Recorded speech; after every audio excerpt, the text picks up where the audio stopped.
Hi friends, welcome back to my channel. ఈరోజు వీడియోలో రథసప్తమి రోజు మనం చేసుకునే చిక్కుడుకాయల రథాన్ని ఎలా చేయాలి అనే విధానాన్ని చూపిస్తున్నాను. చాలా సింపుల్గా చేసుకోవచ్చండి. రథసప్తమి రోజు మనము సూర్య భగవానుని పూజిస్తాము. ఆ స్వామివారు 7 గుర్రాల పైన పయనిస్తారు కాబట్టి 7 గుర్రాలకు ప్రతీకగా మనం 7 చిక్కుడుకాయలతో ఈ రథాన్ని చేసుకుంటాము. ముందుగా 7 చిక్కుడుకాయలని ఎటువంటి మచ్చలు లేకుండా, పుచ్చిలు లేకుండా శుభ్రంగా చూసి తీసుకోవాలండి. రథం కోసం పెద్ద గింజలు ఉండే చిక్కుడుకాయలని తీసుకుంటే రథం అనేది చాలా బాగా కుదురుతుంది. అలాగే రథం చేసుకోవడానికి టూత్ పిక్స్ని కానీ లేదంటే అగరబత్తి పుల్లల్ని కానీ ఇలా తీసుకోవచ్చు. వీటిని చిన్న చిన్న ముక్కలుగా కట్ చేసి ఇలా రెడీగా పెట్టుకోవాలండి. ఇప్పుడు రథాన్ని చేసుకుందాం. ముందుగా 2 చిక్కుడుకాయలని తీసుకొని ఇలా పెట్టుకొని వీటికి పుల్లలతో మనం బేస్ అనేది రెడీ చేసుకోవాలండి. చిక్కుడుకాయలు పెద్ద గింజలు ఉండేవి తీసుకున్నట్లయితే మనకు రథం అనేది కదలకుండా చక్కగా కుదురుతుంది. ఇలా ఒక పుల్లను గుచ్చుకొని దీనికి వేరొక పక్క వేరొక చిక్కుడుకాయని పెట్టుకోవాలి.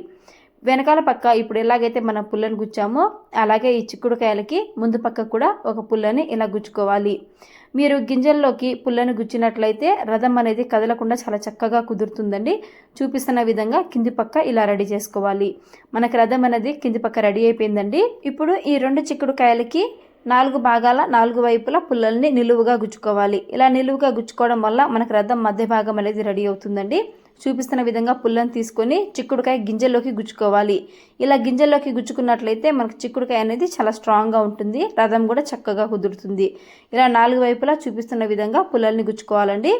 ఇప్పుడు ఈ 4 పుల్లల పై పక్క కింది పక్క ఎలాగైతే మనం 2 చిక్కుడుకాయలను పెట్టుకున్నామో అలాగే పై పక్క కూడా 2 చిక్కుడుకాయలని కరెక్ట్గా వాటి పై పక్కే అవి ఎలా అయితే పెట్టామో అలాగే పెట్టుకోవాలి.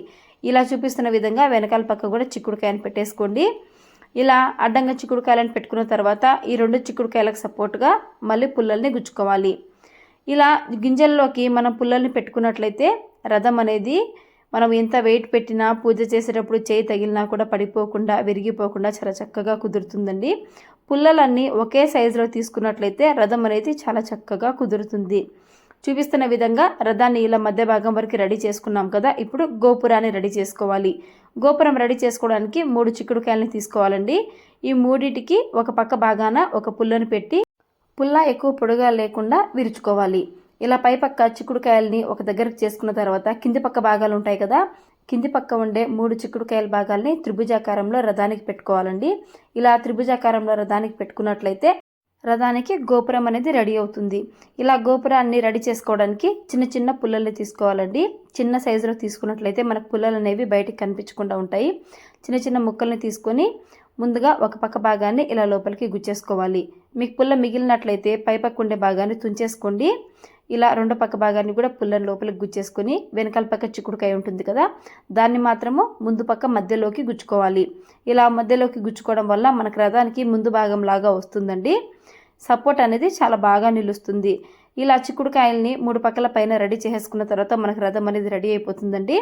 ఎక్స్ట్రా పుల్లలు ఎక్కడెక్కడైతే ఉన్నాయో వాటన్నిటిని చిన్న చిన్నగా విరిచేసుకోండి.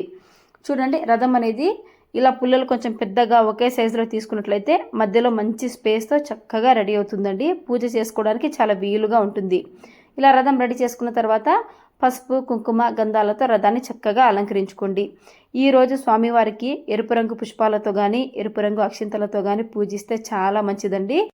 రథాన్ని గంధము, కుంకుమలతో చక్కగా అలంకరించుకున్న తర్వాత పూలతో అలంకరించుకోవాలి.